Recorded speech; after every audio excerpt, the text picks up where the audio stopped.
Welcome to the Occult Rejects. This episode, I got a couple of rejects with us this morning, and this afternoon, and we will be talking about the Enneads with Eros. Very excited to cover this topic or this stuff. This was associated with Plotinus. People haven't listened to my Plotinus episode. I highly suggest to go listen to it. Tons of info in there, and you will hear about the Enneads. But before we get to the guest, I'm going to introduce the other rejects on the show. And today we got the lovely Lisa with us. What's going on? The Occult Reject Mad Scientist. How are you? Good. Thank you for inviting me on, Nick and fellow rejects. I'm very excited to hear about the Enneads. I listened to Nick's Plotinus, and so he touches about the Enneads, and Eros Up is going to go deep down into it. So I'm very much looking forward to that. You can find me on Twitter, Solis Lisa, or occultresearchinstitute.org. Thank you. Awesome. Thank you very much. And Headless Giant, what is going on, sir? How are you? How you doing? You can find me on Twitter and on X, or X and Twitter. I guess they're the same thing. And you can find me on YouTube. Look up the Headless Giant podcast. And I love the topic. Plotinus is so influential in early Christian thought, late antiquity thought. And it's a really interesting bridge between the two. So I think this is going to be a great episode. So check me out on Thursdays. Me and Nick do a show where we read your occult emails. So send them over to the Headless Giant Podcast at gmail.com, and he will send you some stickers if you include your address. So that's great. Tomorrow we have the trilogues with Ethan and Ricardo. So check that out early in the morning. And that's about it. Thank you. Well, yeah, send in those emails. I mean, even at this point, you could be making up a fabricated story and you're going to get free stickers out of it. So, I mean, just fucking send something at this point. Jesus. All right. So, Ethan Indigo, my man. What is going on, sir? How are you? Thank you for making it. Thanks so much, everyone. I'm honored to be here. Yeah, I'm excited for tomorrow doing the trilogue. I'm easy to find on social media and frequently share writing and so forth, and have written a couple books. And Nick, props on your Plotinus show, and I'm excited to learn more about all this. Thanks for being here, Eros. Yeah, thank you for joining, Ethan. I really appreciate it. Really wanted you here. I figured this would be right up your alley as well. You're kind of long time fascination. Yeah, anything numerological and ancient is awesome. And finally, Eros. Let everybody know what your deal is and where they can find your stuff, please. Yeah, sure. So I'm Eros Up. You can find me on Twitter, I think at Eros Up. Actually, let me double check that really quick. It might, Eros to Ethos on Twitter or X. And then I'm also on YouTube, where I've been going through the Enneads and studying them and presenting that. Yeah, I can't even remember how I came across your stuff. I don't know if maybe you commented on a video and then I went and noticed that you had your own channel, but like somehow I came across you and I was like, yo, what's the odds of this girl like covering this stuff while I'm working on Plotinus? And I think I had even messaged you and told you I was working on it after it came out. I was like, I'd really like to have you on to cover the Enneads. So it was like, it was even really weird how I even came across you in the timing. So I was really excited to finally get you on, because I do think this stuff, the Enneads, from the stuff that I looked at when I covered Plotinus, was some real deep shit to me. And there's actually a lot of chapters in there that are on topics that I think are actually very important. It's interesting to know that he does cover stuff on site. He does have a whole chapter that I think, people who are into the occult, you should read his chapter on Gnosticism. I think he has a solid point. But yeah, that's enough about that. Eros, what got you into, I guess, Plotinus? I'm assuming it's Plotinus. I don't know if it was Porphyry, or however you say that guy's name, that got you into the Enneads, because he wrote them. But how did you come across, I guess, the Enneads and Plotinus and other stuff?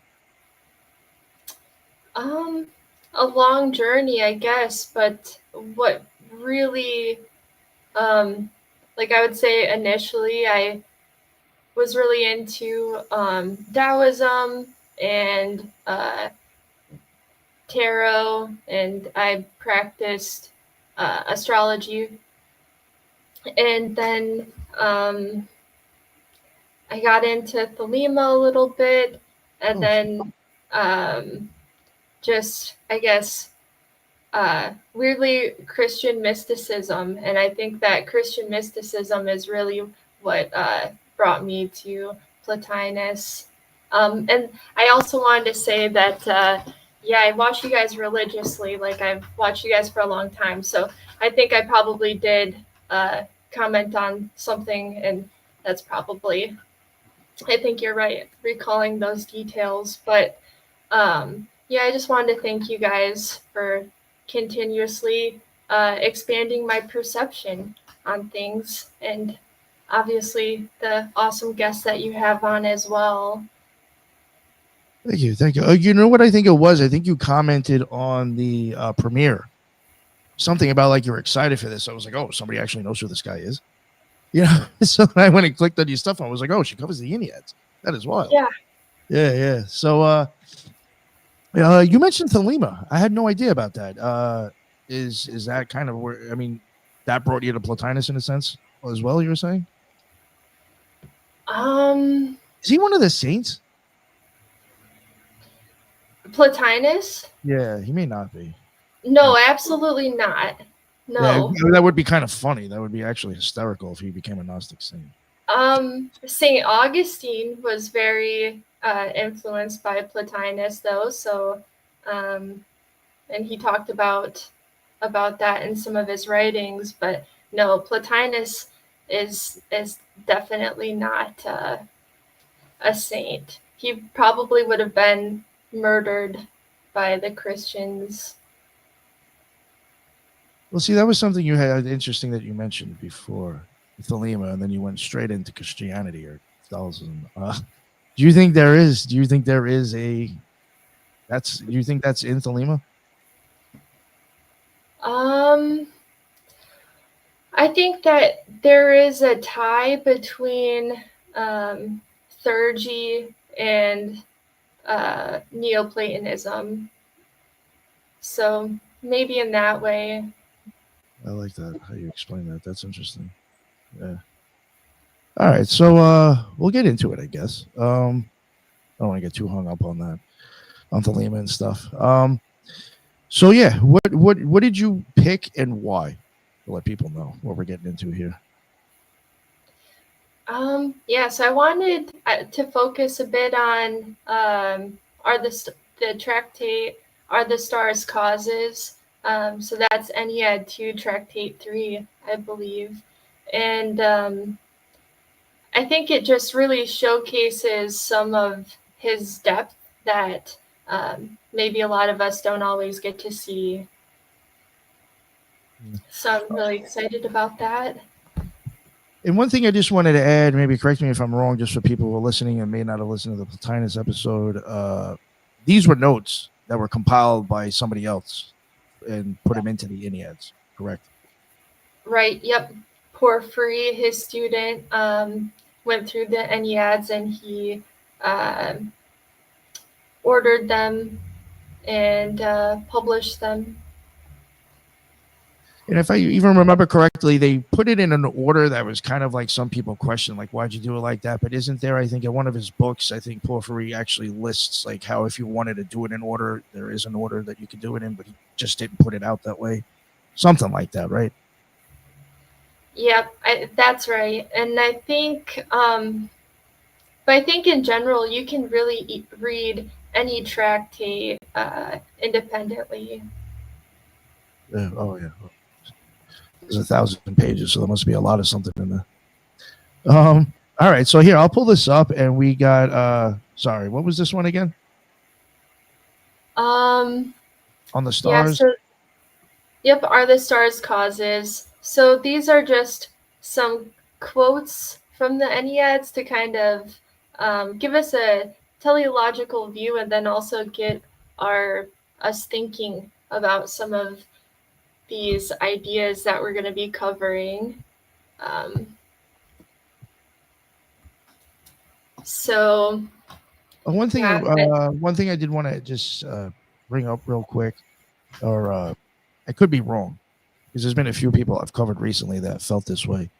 Was he also in belief that the stars did not like put you in a cage? Like they could influence, but they were not a set destiny. Did he feel that way as well? Yeah, absolutely. Like they were a mirror, but not deterministic. Unfortunately, I feel like nowadays it's kind of looked at it like that. I think a lot of people who want to get into zodiacs or these woo-woo people, they're putting you in shackles with the zodiac, in my opinion. Or they'll blame the zodiac when they're acting out. You know? Yeah. Well, I think that's why it's so important, is because he provides sort of a philosophy behind it instead of just saying, here's the stars, here's what they do. He's actually making the distinction between these are the influences and these aren't your actions. It sounds like they were having the same problem back then as well. Probably, yeah, probably. Yeah.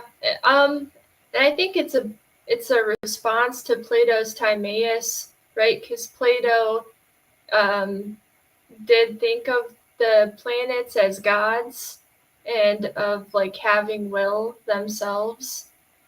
And so it's kind of just a response to that and expressing his differing opinion on that.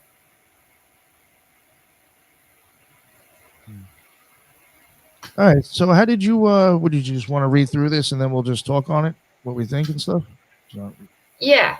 Well, yeah, I can just I'll just run through this and just feel free to stop me at any time for questions or if you want to provide any insight. All right, sounds good. Works for me. All right.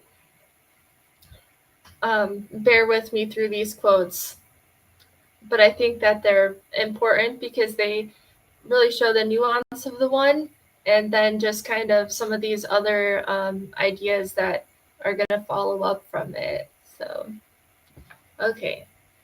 The one is perfect because it seeks nothing, has nothing, and needs nothing, but instead it overflows, and this overflowing is creative.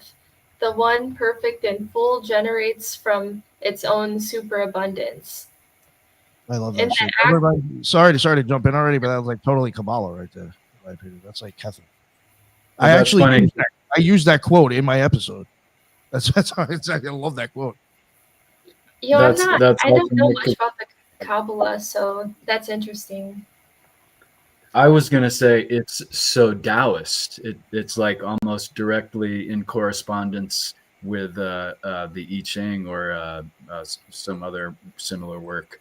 And in fact, to that, I wanted to ask Eros, what you mentioned that you're into Taoism. What aspect of Taoism, and did you find, I mean, other aspects of the Enneads that may sound Taoist or have Taoist elements?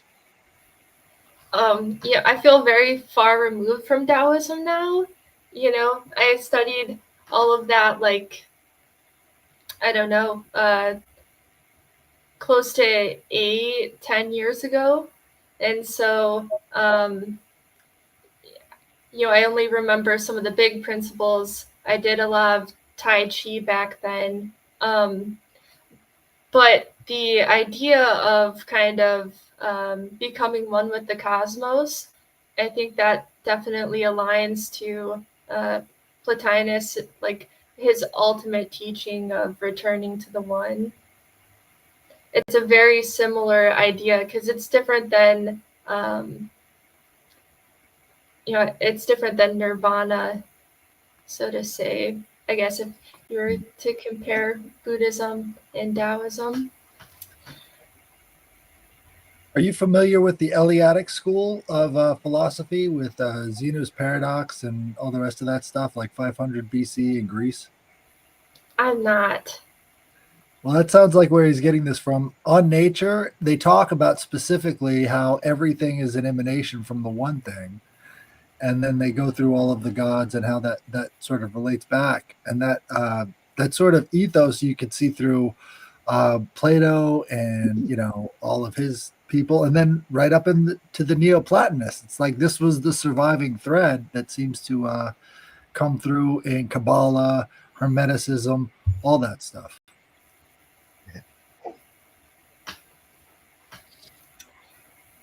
All Very right. All right, so we'll try the second one. We'll try not to interrupt her again. No, it's great. It's great. In the act of vision, the seer and the seen are two, but here in the one they are not yet two. From this unity the vision is born, and with it the distinction of knower and known. Thus from the one arises multiplicity. All things are different from one another because each draws from the one its own share, not as if divided, but as each, according to its nature, receives what it can. In this way, the one is present to all, yet each is distinct. The one overflowing produces something other than itself. This other turns back towards it and becomes intellect, containing all things different within itself, yet unified by their origin. If there were no one, there would be no number, but only non-being. Because of the one, there are two, and so multiplicity. From unity, difference is born, but the one itself remains without difference. And then the last one, intellect springing from the one is the first to contain difference. It thinks itself, and in doing so, it contains both the thinker and the thought and the many beings which it knows. Nice. You know, a lot of that is still before you go on. I mean, it really does remind me a lot of the Kabbalah. There was even one, the one overflowing, producing something other than itself. This other turns back towards it and becomes intellect. That right there even gave me the whole idea of Chokmah, because that's like coming face to face with God. And obviously, like if you're going to keep going down the tree, you're turning the other way. Because of going up the tree, if coming face to face, you know, you're heading a different direction. So just a lot of, and even like recently, I think when I was covering the Kabbalah, I had taken like a quote out of Gareth Knight's Kabbalistic book, and it was very much like even describing how like Kether starts off and like everything exists due to Kether, and everything like kind of was created falling from that. I mean, it's like the same thing you're hearing here. You know, it's within everything. You know, even like in the Tree of Life, when you look at the four worlds of each sphere, there is like this the middle one, or the, you know, the one right in the smallest one in the middle is supposed to be like the God essence, or like the God idea of God in that sphere. And that's pretty much like how I feel like this is describing how it's in everything. Like even I think Plotinus was saying that's why he didn't agree with the Gnostics, is because if there's existence, God is in there somewhere and it's not bad. You know what I'm saying? So it's within everything, you know. It's very Kabbalistic to me. I like it. As well as the Emerald Tablet of Thoth. It's almost like 1-to-1 of the Emerald Tablet. It's right there. Or I'd even say Kabbalah. I was going to say that this particular part of the one where these quotes are talking about, it immediately brings me, when it says the one and it says the beginning and it seeks nothing and it just interprets, and then as it begins it turns into itself. It reminds me of what the Pythagoras used to represent the metaphysical being, the monad, which you have the circumpunct. And when you look at the circumpunct, it looks like an eyeball with the iris as the white part controlling the aperture of the pupil itself.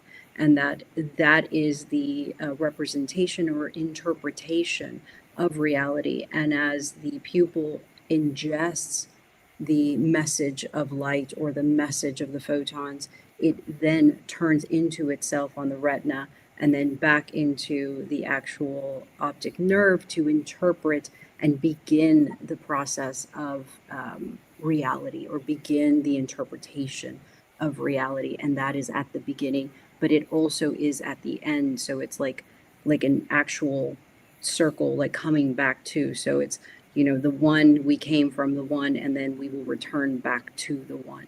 And you see that kind of like lay out in most of the quotes that you selected. So I just wanted to insert that. Thank you. Appreciate that. Yeah, that's awesome. I feel like that does all tie into everything that we're going to be talking about. Mm-hmm. All right. So all of these ideas are that the one pours out of itself to experience the multiplicity of existence. Almost like it's based off of differentiation. So it's almost like a constant state of gnosis or novelty producing. And so I like to tie it to this principle of chaos. And I think you'll see that I think Plotinus does parallel that a bit. And this is echoed in multiple creation stories, right? It's like the Orphic creation story. You have the cosmic egg, which represents unity, and then Phanes emerges, and out of him, multiplicity, an ordered cosmos. And then the Egyptian creation story is similar. Sometimes, like there's this infinite potential, and sometimes a unified egg, and then from this egg arises a god or a creator, and out of them the multiplicity, and then Hermeticism as well, right? A primordial chaos identified with the mind, which brings awareness and order to what was previously undifferentiated. I feel like that exactly ties into what we're going to be talking about. From this differentiation and ordering, the cosmos becomes alive and structured, and all living beings emerge, each reflecting aspects of the original unity that was contained within the boundless chaos.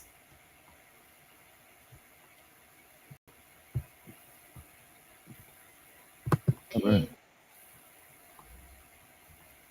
And then that just brings it to, how is the one kind of represented in different schools of magic? I think it's kind of interesting to talk about how it's seen differently in different schools of thought. Like Hermeticists believe that chaos is ontological, and that it's a fundamental nature of reality.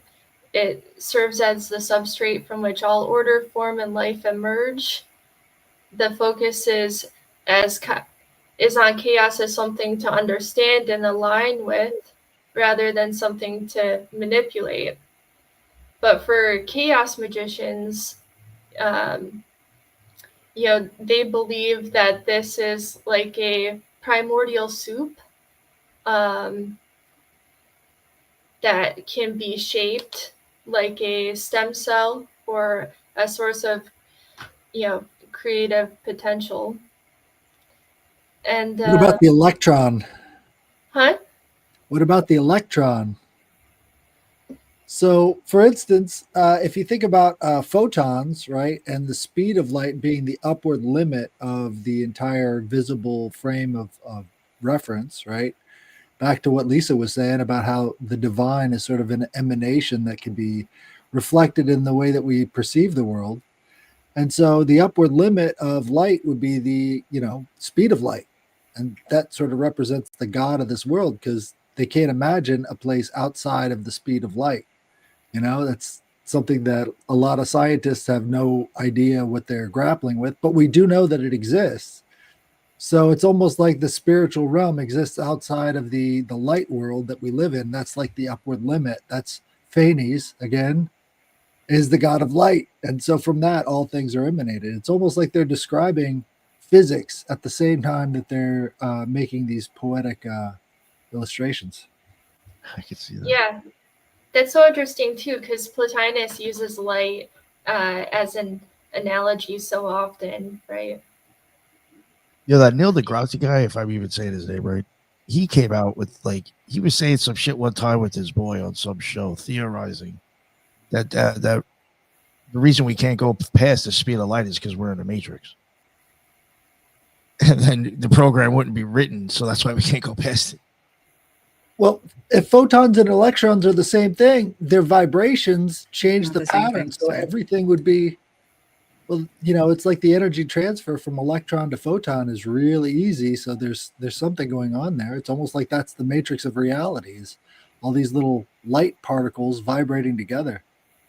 Yeah, Yeah, I think photons. like say it was like in The Sims, and it's like you can't get to that room yet because it didn't make it. Yeah, the photons are going to be smaller than electrons. Photons do not have electrons, but they are the elementary particles. They're smaller than the fundamental particles. And so when you get a photon, it's like zero mass, and it's like pure energy. Like it is its own, message. There is nothing kind of that can change it. It's its own entity. But yeah, just FYI. I would also think if you went past the speed of light, wouldn't that just be into the darkness? Say There'd it be no again. light. Well, If you went past light, what would you see? Nothing then, right? that's like the boundary on Dark matter. the black holes. Yeah. Right? You've got this limit on the black holes where everything seems to freeze at that point. The event horizon. Yeah. Yeah. Time stops. Well, and then that's what China is talking about matter and how, transmutation of the soul into matter. And you had to go through this process. Sorry. I love it. It's perfect. You spelled your name wrong. I just gave you credit. Call me whatever you want. Just don't call me late for lunch. But yeah, and sorry, I didn't mean to interrupt. But yeah, what Headless is saying is accurate. It just the photon is like its purest form of energy. I mean, purest form of information. It's like unadulterated information. Whereas with electrons, it depends the spin, it depends the position, it depends the temperature, it depends this, blah blah blah. So yeah. And electrons belong to the actual, atom that it's circulating or whatever. Or unless it's like expelled. But anyway, sorry. That's good. Yeah, I love where you guys are going with this. Awesome. I mean, I say, I didn't want to be stuck on the Taoist thing, but I guess I always am. The Taoists also have their egg creation myth, as you mentioned the egg concept before. And there's a quote here from the Tao Te Ching. Excuse me. The Tao gave birth to one gave birth to two gave birth to three, and three gave birth to the 10,000 things. The 10,000 things carry yin and embrace yang. They achieve harmony by combining these forces. And just in respect to some of the Ennead lines that you just quoted, it just kind of reminds me. But also thinking about that in terms of electron and photon instead of yin and yang, it's almost like the light gave birth to the myriad things type of thing. So, Double slit experiment. The one became the many things, Oh, yeah. The whole I love how you talked about chaos being like a stem cell and that it can give rise to anything, and it is the primordial soup. It truly, truly is. Like that was probably the best analogy I've ever heard. Kind of relaying it to the chaos that I guess magicians manipulate for their own. And I do think, and you on the quote where it says it represents the underlying quantum-like flow of reality. Absolutely, because I feel like it can become anything. It has the potential. It is in its potential energy state. And obviously with the observer or the airbender, the soul in matter, we can manipulate reality. We are able to manipulate mass. And I've often heard that chaos is probably our inability to see the pattern yet. And so I think which Plotinus was talking about this, that we should strive towards intellectual perfectism. or right, something like that, perfection, in that it's more important to continue that growth towards understanding, and that God or the one exists beyond that understanding. And so when you look at chaos, chaos is potentially, not an artifact, but an actual, we're able to visualize the matrix, but we don't understand the matrix. And to us, it looks like chaos because we're either not stepping far back enough, or we lack the actual synapses to understand the equation or the algorithm, so to speak. I read that recently, that almost that same phrase right there. And I think it was in a Kabbalah book. It might have been that Gareth Knight book, saying something about like chaos. It's chaos to us because we're just looking at such a small little part. I look actually look back more, and you would see it's a small, intricate part of a whole big moving thing. Quantum computing. Their attempt at trying to achieve godhood. Yo, exactly. Very true. Very good way to put it. Yeah, I think that Plotinus can really help make sense of chaos, for sure. I included in here a little bit about Imblicus, just that he believes that you need intermediaries to shape the chaotic substrate. So it's just kind of interesting how different schools of thought think of this principle. Well, think about the principles of geometry, right? So as these lines are crossing over each other, they're creating new patterns. And that would be like these intersections, these points that govern other things and other ideas. And so the ideas of geometry were really central to everything that they were about. The Platonic solids and everything else were really meditation tools of how to understand the world, how to understand the universe.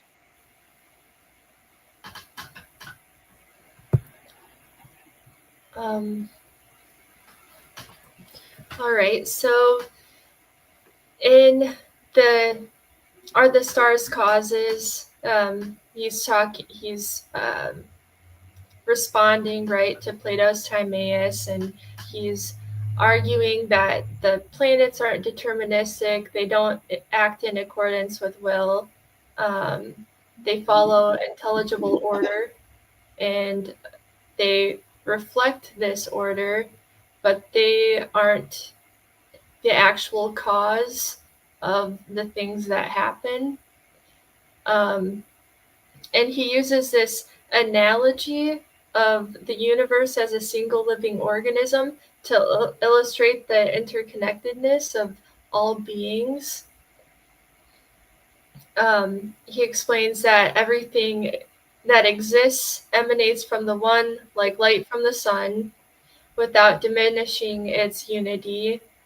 All beings, including humans, stars, and matter, are fundamentally connected to the one as derivatives of its overflow.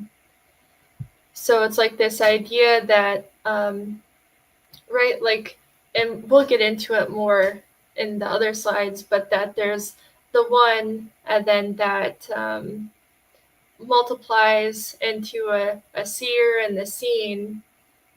And even further, when he goes into archetypes, because he talks about archetypes quite a bit, it's this idea that things mirror each other because they have little pieces of these patterns of these pure ideas in the intellectual principle, right? So like if one archetype is a piece of gold, and as a human, you're a rock, or you're like an unpure piece of gold, right? Like maybe you have the gold in you, you have this pattern in you, but you're a offshoot of it. So you're similar to it, but you're different.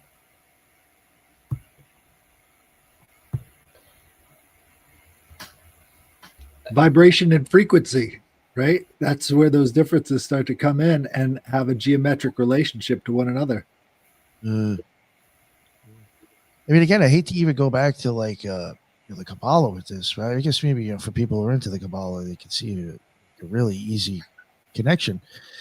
Or even like how I use like sometimes like the whole like light bulb thing. It'd be like kind of like the light that shines out of that container or that light bulb. Just like the farther the distance goes, I feel like the more of matter it comes into.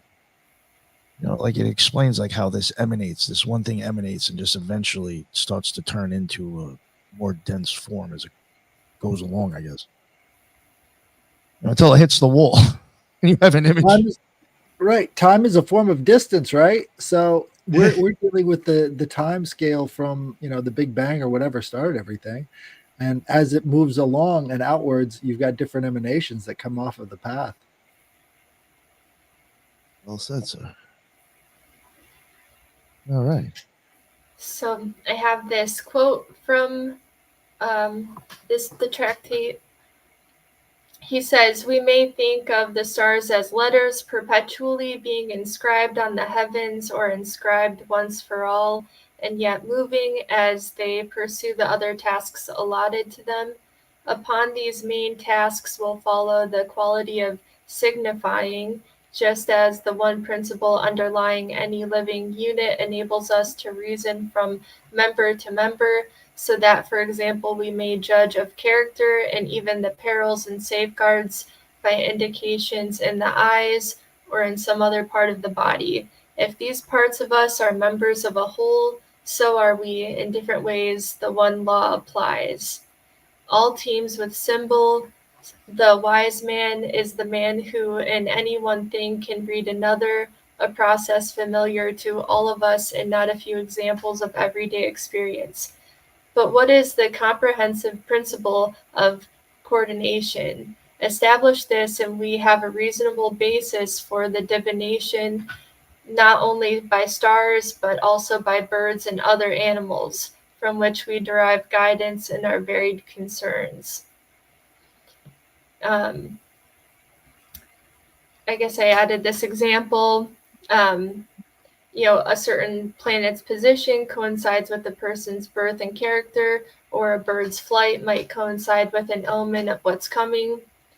If the cosmos is an organic unity, then different events and phenomena can reflect one another.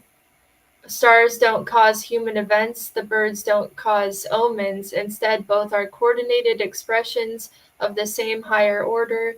This cosmic harmony is why divination works at all, not because these creatures or stars generate fate, but because their actions line up with the greater pattern. I had an interesting thought. So Go ahead, sir. think about bird murmurations and how hypnotic it is, right? It almost puts you in a different frame of mind or a different consciousness as you're watching the bird murmurations as they move across fields and stuff. It's almost like seeing the geometry patterns of a different world. And so being able to connect images with that seems to be a very common practice of meditation, right? So you're looking up at the sky, you're seeing the different shapes in the sky and everything else. It's like you're connecting your imagination to the things outside of yourself and then coming back with new images.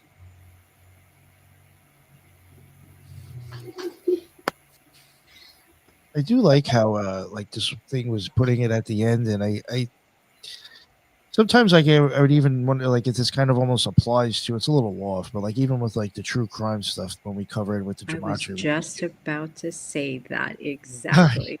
All right, you can say because I have something else that I was going to say, so go for it. Okay, just that last sentence that you mentioned. Nick has always said that when we would do true crime, that we would look at Gematria, and that it was almost as if it's not so much that maybe that the crime or the events were being done purposefully for those numbers, but that maybe the event itself echoes a pattern, and Gematria is the way to decipher the pattern or decipher the number or the math that is being expressed because of the event, or that there's a linkage into being able to interpret the event through math or through some kind of numerology of sorts. But with talking about the cosmic harmony, in that that you can math your way in a way, you could math your way into the understanding of what is being said, like looking at the birds or looking at the stars. It's not that the stars themselves are influencing, it's the stars are being reflective, as opposed to blah blah blah. That's it. You're talking about Benford's Law? No. Have you ever heard of this? No.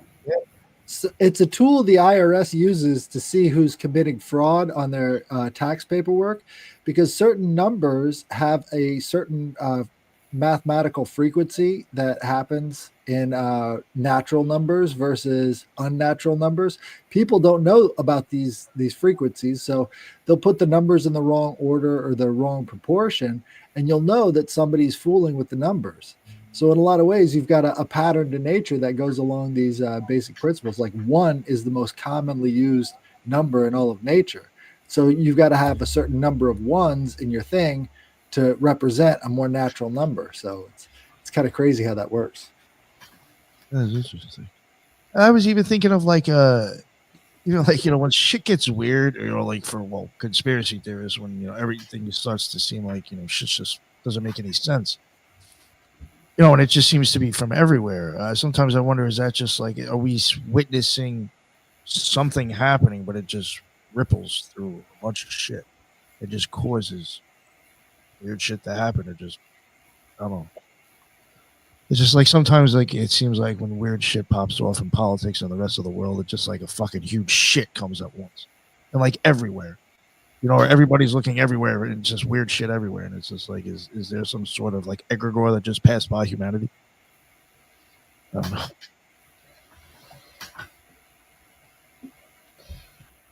That's crazy. I can't believe the IRS is coming after us with like Gematria. I didn't know that, but I've heard of that law. I had no idea that you said. Yeah, they've got Benford's Law apps for your phone, so you can actually tell if somebody's fucking with you or not based off of the numbers they're giving you. What the fuck? Yeah. Interesting.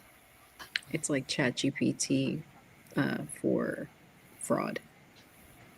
Right. Like, But don't nobody you- knows why it's like that. Like, there's no definite reason why numbers would be distributed like that naturally versus unnaturally.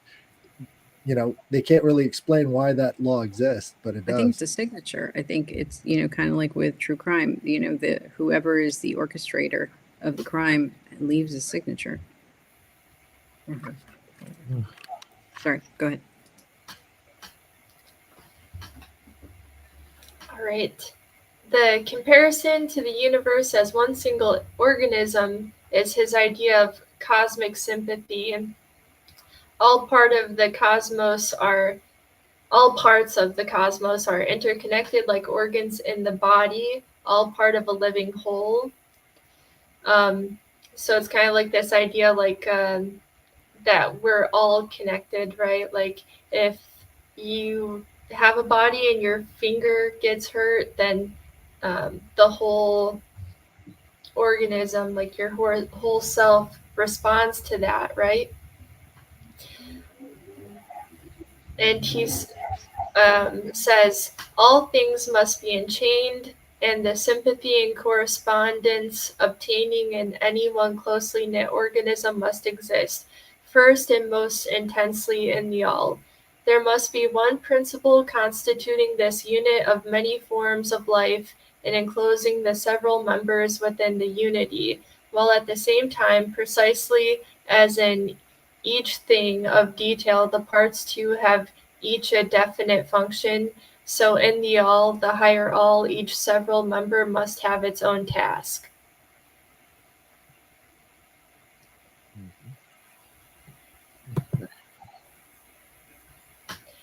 This is part of his argument against determinism and deterministic astrology. If stars had direct power over human fate, then the principle of distinct functions in the all would collapse. Stars would overstep their role and humans would lose theirs. But in Plotinus's metaphysics, each part of the cosmos must fulfill its proper function for the harmony of the all. We all participate in the cosmic harmony. If the universe is an organism, humans are the sensory part, intelligence is the electricity in the brain and animating the organism. In that way, gnosis or novel thought could be a new synapse from the universal brain, an interesting thought in relation to thought forms, egregores, chaos magic, etc. Yeah, I've often said myself, I think like intelligence is electricity. In a sense, I find that interesting. You know, they even use what I find weird about that is like even if you go back to like the magic squares, when you start messing with what people would consider angels and demons, I think it's listed like intelligences and spirits. You know, and I myself have even said I thought some sigils were actually like circuit boards or something to do with electricity. So it's just interesting how you even have that crossover intelligence. I've heard recently that they're making the correspondence or correlation with plasma and consciousness to your point, Nick. Oh, that's interesting. I like that. I'll have to keep an eye on that. Thank you. Yeah, forgive my only topical knowledge of the idea, but I don't know too much. No, thank you. What does that mean for fusion? Fusion power is just pure plasma. Oh, just running on souls. Right. Shoot it at an egregore. Shoot it at an egregore. Fuck, I might beat it, right? All right, so sorry about that. Well, think about orbs and their predominance of that shape when it comes to mysterious lights in the sky. There you go. That's plasma. Yeah, that's interesting.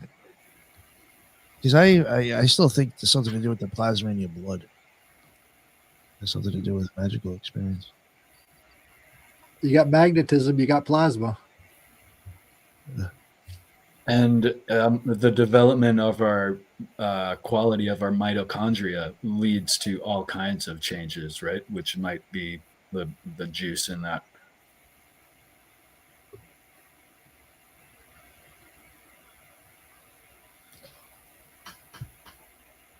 Are you good, Eros? Yep. Yeah. Just interesting because I think that too, like that all intelligence is electricity, and I've been kind of following that plasma as consciousness idea. But I'll continue. Here, Plotinus quotes, "Thus each entity takes its origin from one principle, and therefore, while executing its own function, works in with every other member of that all from which its distinct task has by no means cut it off. Each performs its act, each receives something from the others, everyone at its own moment bringing its touch of sweet or bitter, and there is nothing undesigned, nothing of chance in all the process. All is one scheme of differentiation, starting from the firsts and working itself out in a continuous progression of kinds." So we're returning to that idea of multiplicity, and I roughly just added a couple pictures, but this 1, 2, 3, 4, 5, 6, 7 is reminds me of this quote from the first slide.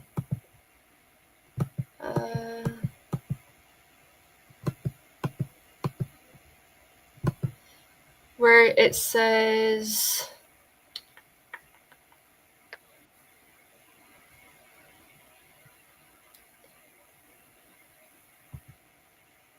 oh yeah.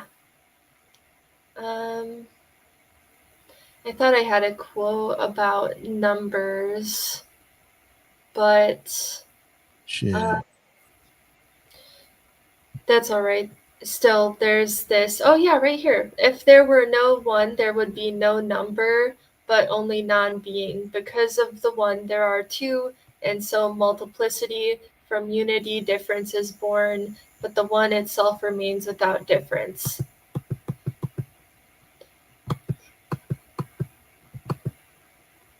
Oops. 7 rays of light. Oh, geez, right? Yep. You get the rainbow. Yeah, I mean, the light spectrum has to be part of this this algorithm, right? And we don't even know all of those, that spectrum. So, you know, he continuously talks about the one being this multiplicity principle, but obviously there has to be something limiting that principle, right? And so this is similar to the idea of, or the story of Uranus and Saturn, right? Where Uranus represents the unchecked production of multiplicity, and the castration of Uranus symbolizes the imposition of order, measure, and limit on unbounded fertility. Time divides and portions out what was previously undifferentiated.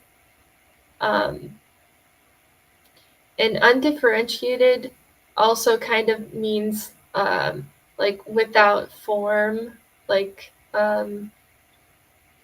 unmanifest.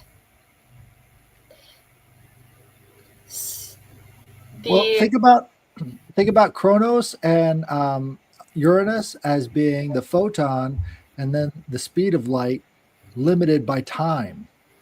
And then you've got the formula kind of laid out right there of how time cuts off light.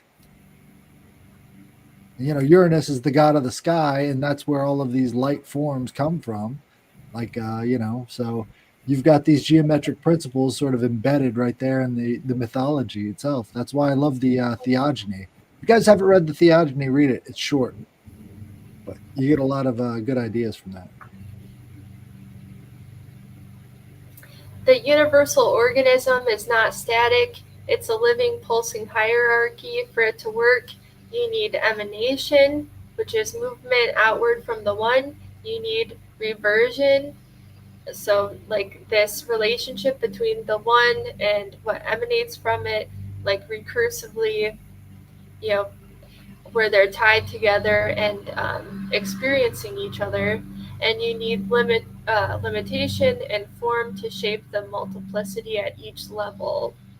This triad is a hallmark of Neoplatonic metaphysics.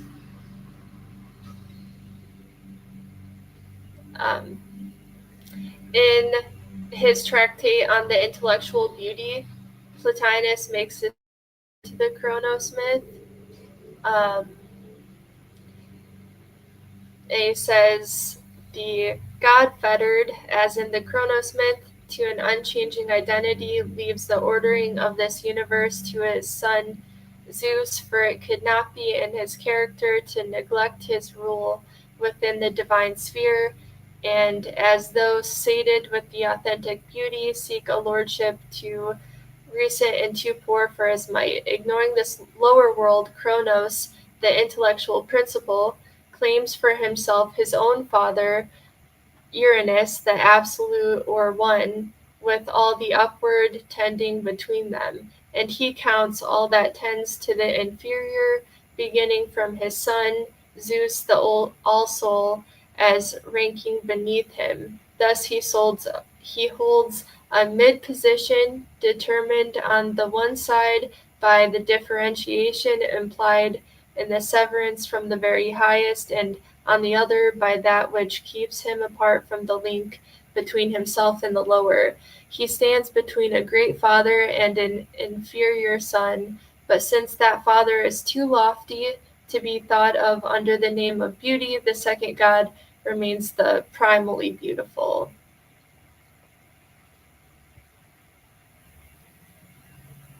Well, that gets right into Venus and Aphrodite, because what happens after the severance, you get the rise of Aphrodite from the sea foam, where he threw the member into the ocean, right? So it's almost like love is the principle that then binds all the rest of the forces together, sort of like the underlying principle behind all of it.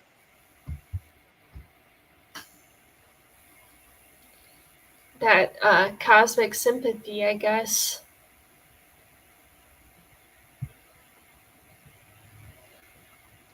All right. If differentiation were unlimited, you'd get sheer chaos, infinite, indistinguishable multiplicity without coherence. Platonists insist that to be intelligible, things need form, something that defines what they are, limit, a body that distinguishes them from other things. When multiplicity is given limit, it becomes structured multiplicity. The many are arranged in relation to each other. Each one is distinct and knowable. The whole forms a pattern or harmony rather than random fragments. And then an example is music, right? And I think that music is a great example of these forms. So like if you had infinite sound without limit, it would all just be noise, but it's shaped in by ratio and measure into melody and harmony.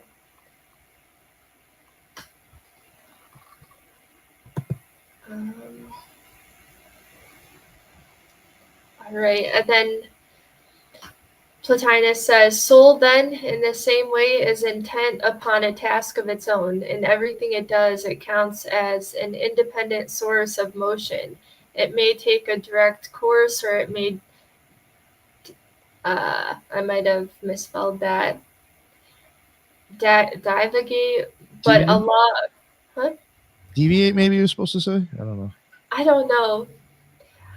But a law of justice goes with every action in the universe, which otherwise would be dissolved, and is perdurable because the entire fabric is guided as much by the orderliness as by the power of the controlling force.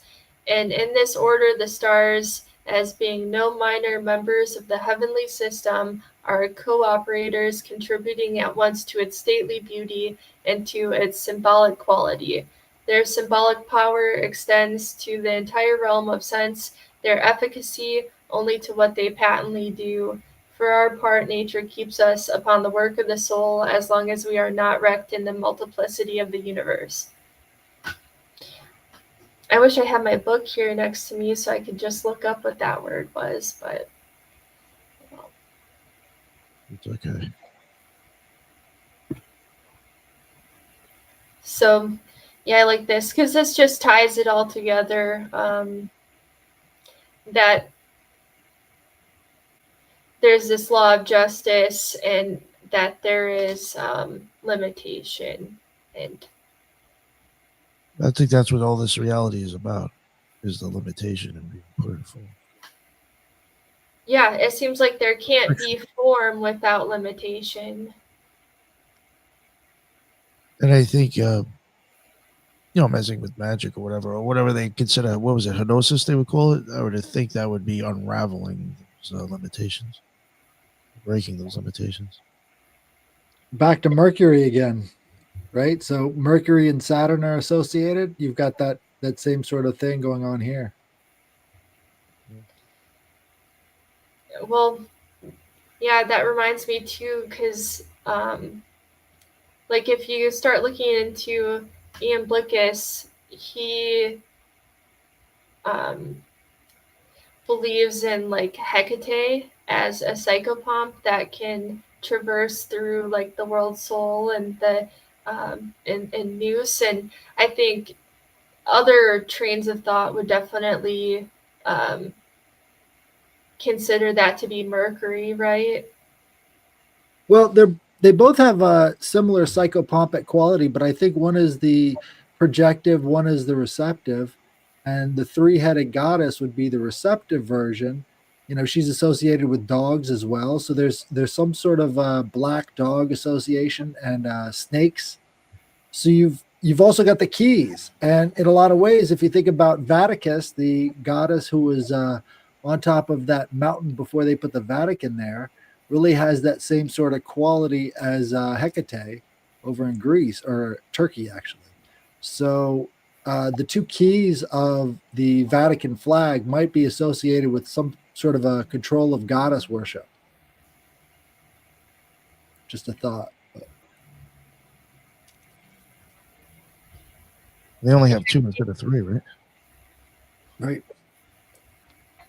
I think that there is some, like, people have made some relation to, like, Asteria and stuff like that, and that makes me think of goddess worship a lot.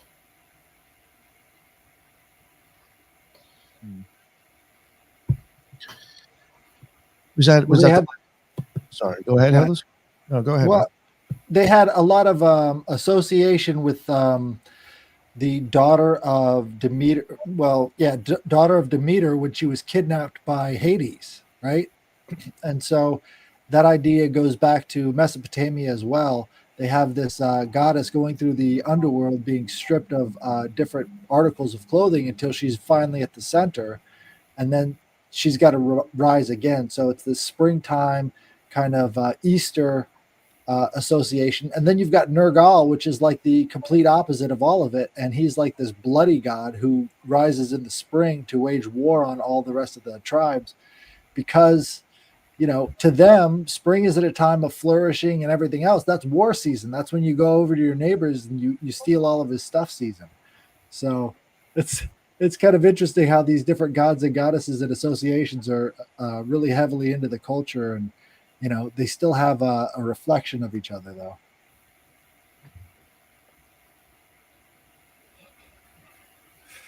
When it comes to him talking about the stars and stuff, do you think he's putting it in the sense that they're not stopping you from having the experience of hypnosis? Or is it saying more of like it's not like or it's, you know, something to that degree? Or do you think he's saying like it really doesn't impact your daily life that much, or stops you from achieving things? How do you think he's like meaning it in that sense too, when he talks about the stars not impacting us as much as others think? I think that he would agree that the stars, well, not the stars, right, but the pattern that the stars are mirroring definitely has an effect on the material world. So it can affect things external to you and maybe your bestial form, but it's not going to affect the soul within, because that's independent, you know, and that's just kind of attached to you by choice. But I think that he would believe that it's up to us to kind of contemplate the soul and contemplate the higher sphere, so that we can we separate ourselves from the bestial world, which would be more ruled by those patterns and stuff like that, and you become more aligned. And then through that alignment with the higher sphere, you know, you would explore that and contemplate, and eventually through that contemplation and this act of dialectic, you would reach hypnosis. So it's about kind of overcoming the bestial and becoming in alignment with the higher sphere. I think it works on the same level that, you know, magic works in the system. Everything is associated, and we can choose those associations to some degree. And so by making those new associations through actions and everything else, and symbols as well, you can kind of move from one area to another in the same way that, you know, free will acts on nature. So I think it's all about associations and how these associations play out, you know. I think Yeah. also we have to kind of consider, as with, and I think Nick and I kind of went into all that whenever we were looking at the Gematria and numerology and isosophy and all that other stuff, you have to keep in mind what was happening at the time when all this was being thought about, or thought upon. In that, was this kind of like a pendulum thought from the current thought that everything was ruled by the movement of the stars? In that, were they existing in a time where the stars dictated everyone's actions, thoughts, behavior, whatever? And so his I guess rebuttal to this is that maybe it's not. And I agree, but I think a lot of it too is that I think some people take it all the way to the other side. And I think when we forget what was being said, we kind of, you know, listen to the extreme part of it, not keeping in mind that at the time everybody was on all the way on the other side. So I don't know, just something to kind of insert. What patterns do you associate these stars with? You know, I mean, all of them are associative, so there have to be some sort of relationship based off of the associations in our minds. The way we associate concepts and ideas are basically how we live out our lives. And so if all you're doing is trying to connect the dots with these stars, you're not going to be doing much else. And so it becomes determinative at that point, you know? I think it's all, I think you have to keep it all in context. I think it's all true. How do I say that? I think there is truth in every single theory and every single concept. And it's like when they say contemplate the soul, I think it is that indicates that we have to look upon each theory or thought or philosophy and tease out what is truth and what is not. And that percentage varies within our own experiences. So one truth for one person is not going to be absolute truth for another. And that's when you say, you contemplate the soul, like what is true to you, and then be ruled by that. Right. Plotinus would definitely, he speaks of archetypes a lot. And so he believes in these ideal forms, these ideal archetypes, and these eternal truths. And in his tractate on the dialectic, he talks about this kind of contemplation a lot, where it's this act of comparing and contrasting things, recognizing how things are similar, how things are different, what's true, what's false, what are eternal truths, what are things broken down to their most simplest parts. And so I think that goes along with a lot of what you were saying, this idea of kind of recognizing those patterns, to understand the role that you play, and then to ultimately recognize the one for what it is. And there's a lot of discerning that has to take place to fully recognize the one. You know, something I find interesting is how, I know Plotinus was big on talking about this stuff with the stars. Once like Marsilio Ficino started translating his stuff, you actually see like with him, he was Tycho Brahe and a few other people. When you start covering them or looking into them, because of them being into this, that whole idea seemed to resurge again. Like at some point in between now and then, in between these Enneads, Plotinus saying this stuff, and then it changes to where people do think it totally dictates everything, and then these people come back out because this gets translated and starts repeating it again. It's kind of funny how you'll see that happen around the Renaissance time. Marsilio Ficino and Tycho Brahe, when I covered them, they definitely had a little bit of a different of opinion of the people. They're saying it definitely can influence, but it is not keeping you in chains. And that was a difference of opinion. around that time. So it's kind of funny how this stuff comes back around. Isn't it funny that conspiracy thinking has become the new form of dominant sort of superstition online?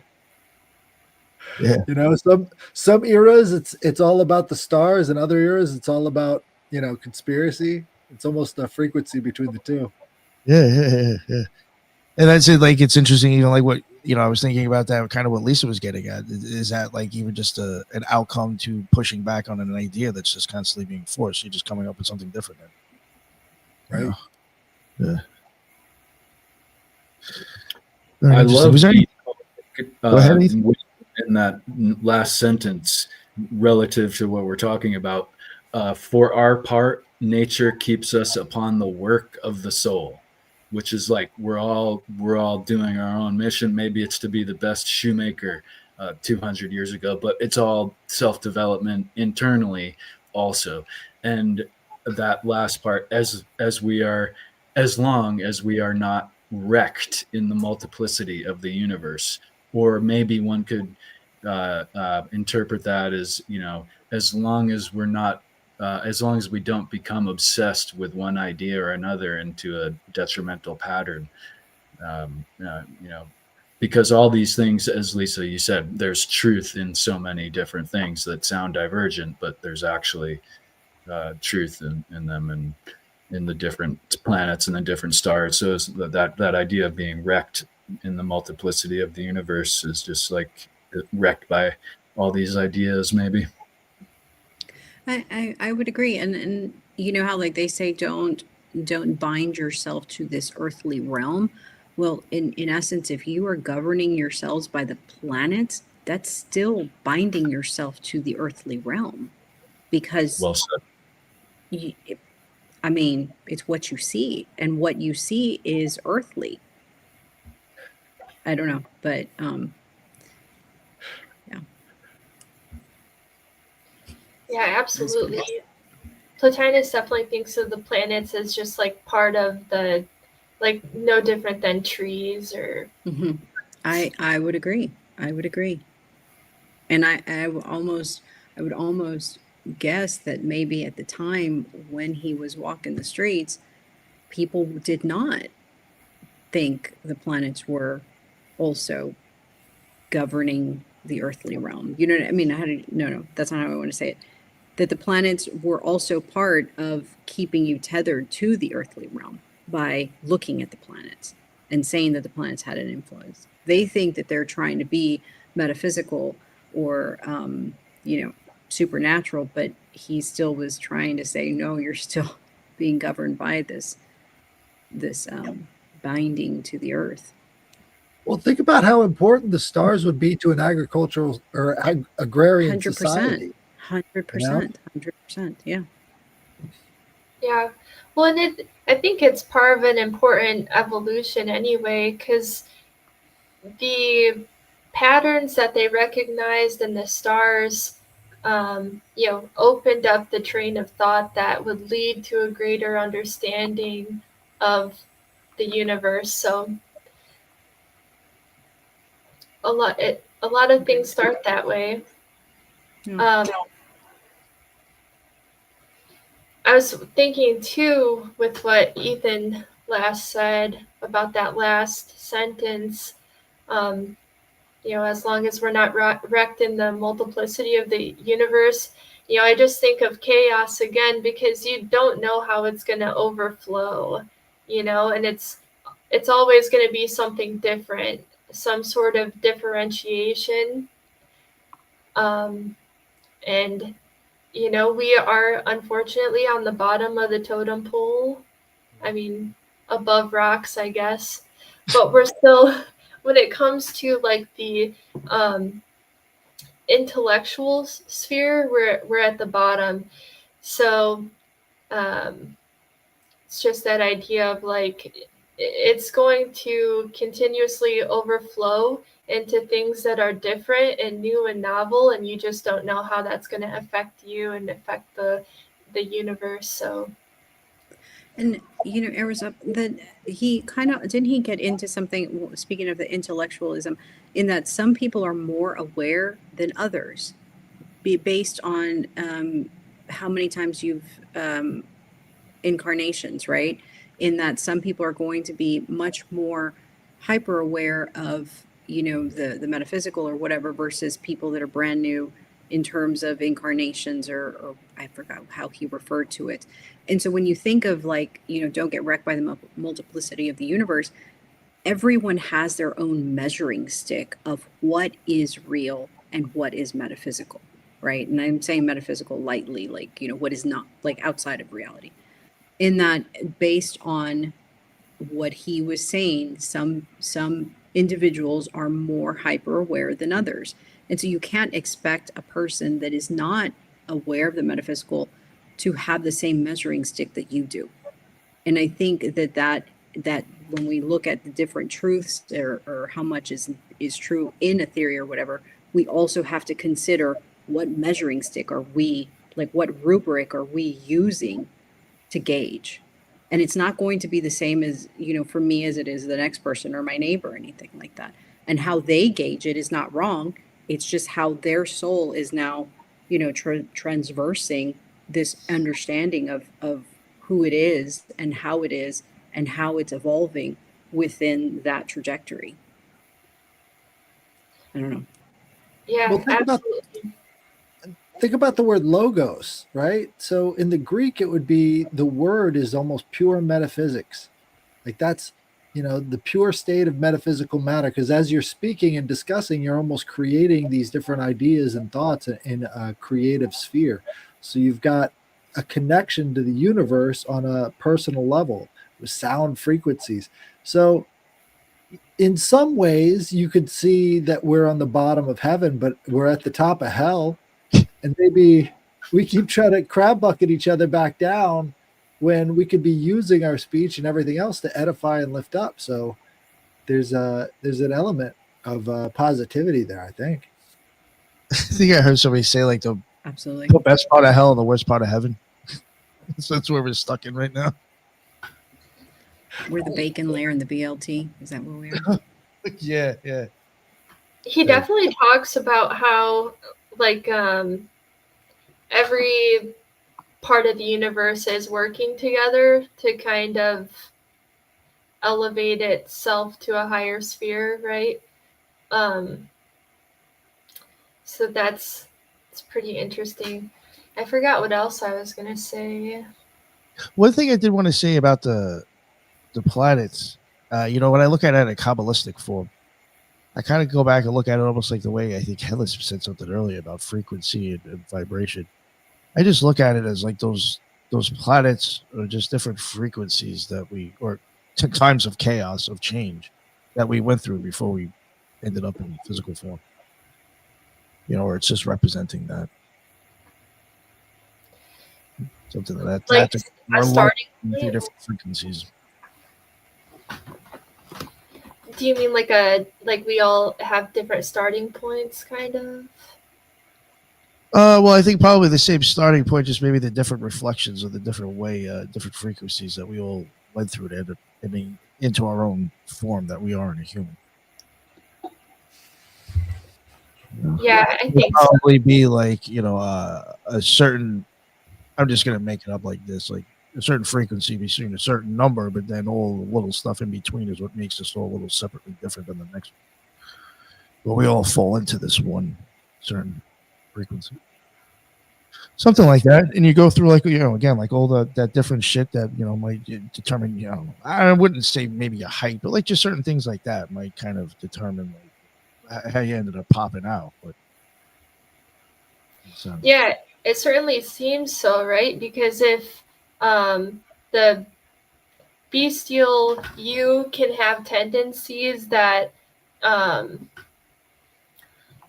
can be related to an ordering of the planets at your time of birth, but you can evolve out of that, then it does kind of indicate that you do have some sort of starting point that is influenced by the environment of matter, the material world at the time of your birth, and then kind of how that material world unfolds over time is definitely going to affect you as well if you're not taking charge of your own will to like raise yourself above the material. And I think that it's interesting too, because I think like what Lisa was talking about kind of these starting points and navigating up to the one, right? Plotinus talks about these different starting points and these different archetypes, and kind of how people are naturally inclined to take these paths.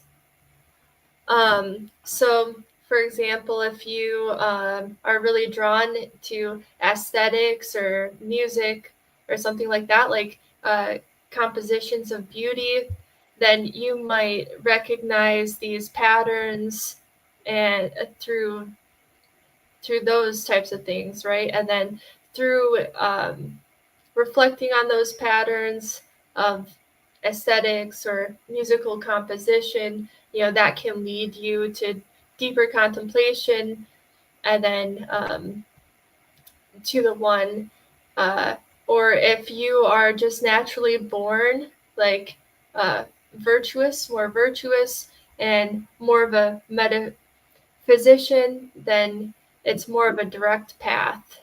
But we all definitely have these starting points and these different patterns that we notice that will lead us to that evolution up through the intellect into the one. Have you ever heard of nominative determinism? No. That's the idea that names can have an outcome on a system. So, like, if you think of a woman named Karen, that Oh. name is kind of determining how she is. No. Right. That's such a good example too of like you don't know how the multiplicity will work, because 10 years ago Karen was a fine name to have, and now it's Fine not. name. I think when he talks about how and you were mentioning aesthetics and music composition and all that other stuff, all that is math. And I think I forgot who it was, Nick. We were talking about this, but beauty, how we perceive things that are beautiful. Just for instance, a human face. What we perceive as beauty is actually recognition of symmetry. We recognize that there is high order of symmetry on someone's face and then perceive them as beauty. And from a biological standpoint, when we see high order of symmetry and we perceive it as in our brain, then we recognize hormonally they may be someone perfect to mate with, because that means that their DNA has high order of symmetry, high order of organization, and therefore they may be the most suitable to mate with or have offspring with.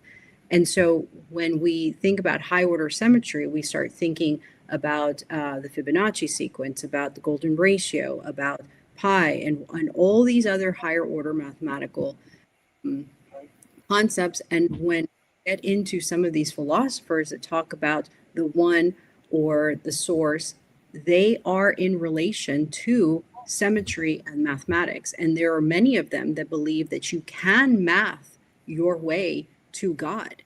And so I think all of that kind of goes hand in hand with itself, how our brains perceive beauty, aesthetics, symmetry, and so forth.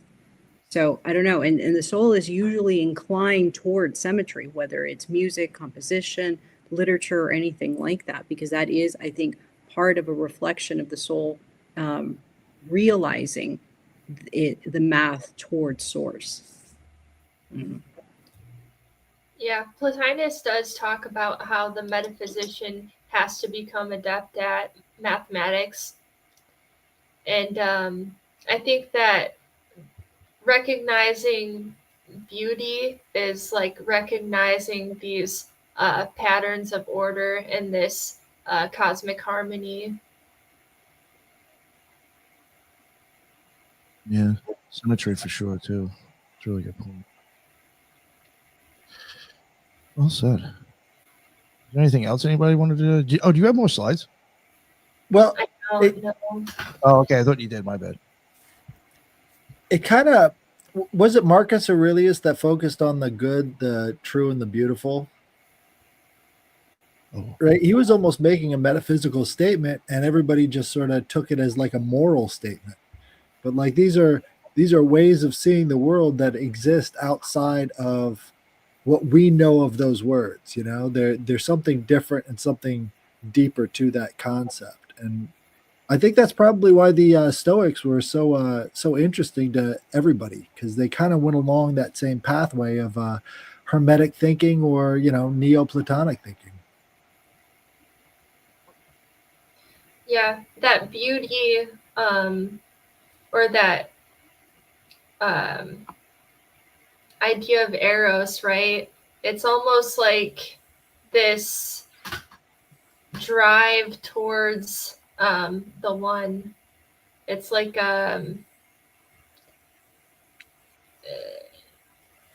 not like erotic, but kind of like in a, I mean, that is a path to the one, right? To like recognizing patterns or whatever, but there is just this innate craving and like attraction towards the one that draws us in, that parallels in beauty and certain sensory things. Think about the Greeks' obsession with beauty. That's the whole purpose. That they thought it was getting them closer to God in their way of thinking. I mean, it's like even when you get into the Kabbalah, that's like an idea of a sphere. Beauty. I mean, even when it comes into like a cultism, or depending on how you're taking it, it can even have a negative connotation in a sense. The beauty of the bedazzle is what took you off the course of what you were doing. Or that made you fall in love with something other than, I guess, your commitment to being a magician. Something like that. Well, I think it's all got to line up. That's how you get harmony. Is Yeah, once you got it all in a row. That's the way it's supposed to, flourish and bloom. I think when the beauty makes you lust, that's the problem. Right. Yeah. But is there anything else that you guys wanted to say or add? I think that was great, actually. I had a really good time with them. Absolutely. Yeah, Eros, we'll definitely have to move on to another one. We got to do on Gnosticism or something, or on site. Nice. Yeah, we should do on site at some point. Yeah, I would really like that. But yeah, this was really fun. I really had a good time. I appreciate everybody else jumping on as well. Was there anything that you wanted to plug, Eros, or anything you wanted to mention before we wrap it up? Nothing that I didn't mention in the beginning, but I really appreciate you guys having me on. And it was too bad we didn't get to go over on site a bit more. I feel like I gypped you a little bit. But... No, it's right, all right. No, well, these things, honestly, there's a lot to them. So, I mean, really, trying to stick two of these into one episode could be a lot. You may not do them justice if you try to crunch them all. So, not a problem. There's, I'm not going anywhere right now, so I'm sure we can do another one down the road. So, yeah, real quick, I just want to let people know, if they have not listened to the Platonism show that I did, please go check it out. And if you're interested in that stuff, go check out her channel. She does cover the Enneads. I will get her links. I forgot to add them. I forgot to put anybody's links, actually. After the show, I will throw in her links so you can go check out her Twitter and her YouTube. But thank you very much, Eros, and let everybody know where they can find you as well. Yep, you can find me on Twitter at Eros to Ethos, and on YouTube as Eros Up. And again, thank you so much for coming on. I'm glad you responded. I really appreciate it. That was a good time. Yeah, and Yeah, of course. No, we'll definitely get you back on again. And my man Ethan, please let everybody know what's up with you and where they can find your amazing work and your books. Peace, Eros. That was awesome. Very inspiring. Thank you for sharing. I'm easy to find on the usual social media sites, and Ethan Indigo Smith on Amazon too. I got a few books, and yeah, appreciate talking with you guys as always. Thanks for putting this together. Of course. And go check out his books. He's got a plethora of them. So I'm sure there's one in there that you'll like. And my man Headless Giant, what is going on, sir? How are you? How you doing? You can find me on X at the Headless Giant, and also on YouTube. And if you have any occult or strange or magical experiences that you want to tell the world about on Thursdays, you can send it to me at the Headless Giant Podcast at gmail.com. Thank you for this episode. It was a great time. Well, yeah, thank you, Headless. I appreciate you coming on and contributing. And lastly but not least, Lisa, what is going on? How are you? Thank you very much for joining us.